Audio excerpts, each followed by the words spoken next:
Namaste. Tonight I'm going to read Book 7, Chapter 20, on the earnestness of Harishchandra to pay off the Dakshina. Vakratuna Mahakaya Surya Koti.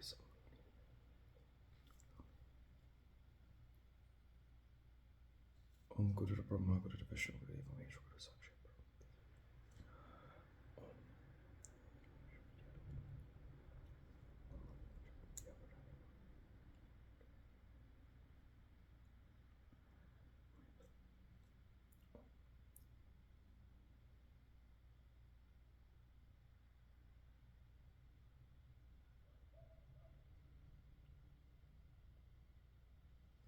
Hari Om Tat Sat. Harishchandra said, O Muni, I will not take my food until I pay you your dakshina in gold.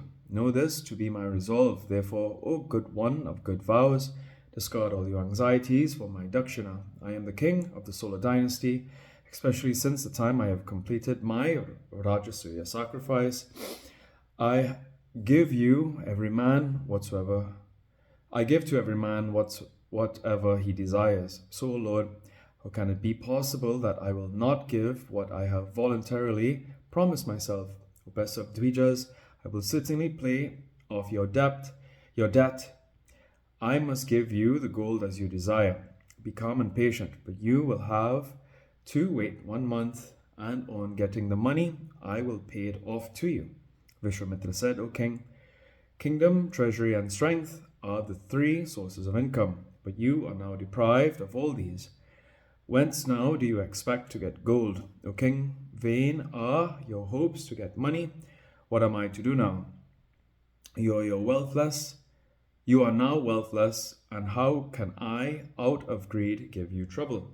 O king, better say, I will not be able to give you dakshina, and I will then quit my strong expectation and go away as I like. And you too can think that you have no gold, so how can you give money so you can go wherever you like with your wife and son? Vyasa said, O king, hearing these words of the Muni, at his time of departure, the king said, O Brahmana, be patient, and I will certainly give you your dakshina. O Dvija, my wife, son, and myself are all healthy, so selling these, I will give you the money. There is no doubt in this. O Lord, kindly inquire whether there is anyone who can purchase us, and I will agree to become the slave with my wife and son. O Muni, you can sell all of us, and the price you get, you can take 2.5 loads of gold out of that, and be pleased. Thus saying, the king went to Benares, where Sankara was staying with his dear consort Uma. The king saw the beautiful city, the sight of which makes one's heart dance with more joy, and he said that he had become blessed. Then he went to the banks of the Bhagirathi and bathed in the Ganges and offered peace offerings, tarpan, to the Devas and the Pitris, and completing the worship of his Ishta Devata, his own deity, looked around where he would go. The king entered into the beautiful city of Benares, began to think that no human being is protecting this city, but Shiva himself is protecting it. So if he lives there, he will not be living in a city which has been given away to him to Vishwamitra. The king, then distressed much with pain and trouble, and being very much bewildered, began to journey on foot with his wife and son, and entered into the city and placed his confidence. At this moment he saw the Muni Vishwamitra wanting dakshina, and humbly bowed down and spoke with folded palms. O Muni, my dear wife, my son, and myself are living here. You can take any of us and have your work done, or say what other work we will have to do for you. Vishwamitra said, you promised that you would pay dakshina at the end of 1 month, and today that 1 month is completed. If you remember, then give me the dakshina. The king said, O Brahmana, you are wise and are endowed with the power of tapas, asceticism. As yet 1 month is not complete, still half a day is remaining. Wait till then and no longer. Vishwamitra said, O king, let it be, I will come again, and if you do not give me, then I will curse you. Thus saying, Vishwamitra went away. The king then thought within himself, how be would pay him back what he had promised. There is no influential friend of mine in this Banaras city who can help me with money. Where then can I get the requisite money? I am a Kshatriya pratigraha. Begging or accepting any gift is forbidden to me, and how can I beg or accept any gift? According to the code of Dharma, the offering of sacrifices on one's own behalf, studying and giving are the 3 duties ordained to a king. And if I die not paying a Brahmin's dakshina, I will be polluted with the sin of stealing a Brahmin's property, and I will then be born a worm or will become a preta. So to sell myself and pay off the debts is better than this. Sutta said, O Rishis, when the king was thus thinking humbly with his face bent downwards, and in a distracted state of mind, his wife spoke to him with tears in her eyes and in a voice choked with feelings. O king, discard all cares and keep your own dharma, truth. He who is divorced from truth is forsaken like a preta.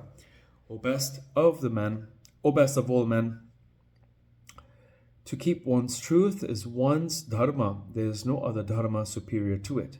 So the sages declare, he whose words turn out false, his Agnihotra study and gifts and all action become fruitless. Truth is very much praised in the Dharma Sastra, and this truth raises up and saves the virtuous souls. Similarly, falsehood, no doubt, drags a vicious man to hell. The king Yayati performed the horse sacrifice and the Rajasuya sacrifice and went to heavens, but once he spoke falsely, and so he was dislodged from the heavens. The king said, O thou, going like an elephant, I have my son who will multiply my line. Speak out what thou wishest to say. The queen said, O king, the wives are meant for sons. Your having me has been fulfilled, as there is your son. So sell me for the money, value, and give the dakshina to the Brahmin. Let you not deviate from the truth. Vyasa spoke. Hearing this, the king fainted. Afterwards, regaining consciousness, he wept with a grievous heart. O gentle one, what you have uttered just now will cause me much pain.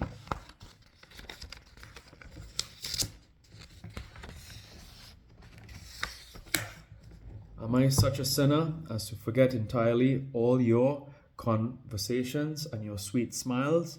Alas, O sweet smiling one, you ought not to speak such words, O fair one. You have been able to utter these harsh words not fit to be spoken. Speaking thus, the king became impatient at the idea of selling his wife and fainted and fell to the ground. Seeing him fainted and lying flat on the ground, the queen became grievously hurt and spoke with great compassion. O king, whose evil have you done that you have fallen into this calamity? Alas, he who is accustomed to sleep in a room adorned with carpets is today like a humble man sleeping on the ground. The king who gave crores and crores of golden mohurs to the Brahmins, that same king, my husband, is lying on the ground. Alas, what a painful thing, O fate! What has this king done to you that you have thrown this Indra and Upendra like king in this dire calamity? Thus saying, the beautiful queen of good hips, very much grieved by the sight of her husband's pain, fell down unconscious on the ground. Then the boy prince, seeing father and mother both senseless, lying on the ground, became very much troubled and, becoming hungry, cried, O Father, I am very hungry. Give me food to eat. O Mother, my tongue is being parched. Give me food to eat. And the boy began to weep repeatedly. Here ends the 20th chapter of the 7th book on the earnestness of Harishchandra to pay off the Dakshina in the Mahapuranam, Srimad Devi Bhagavatam, of 18,000 verses by Maharishi Vedvyasa. Om Jayanti Mangalakali Bhadrakali Kipali Durga Kashma Shiptatri Swaswa.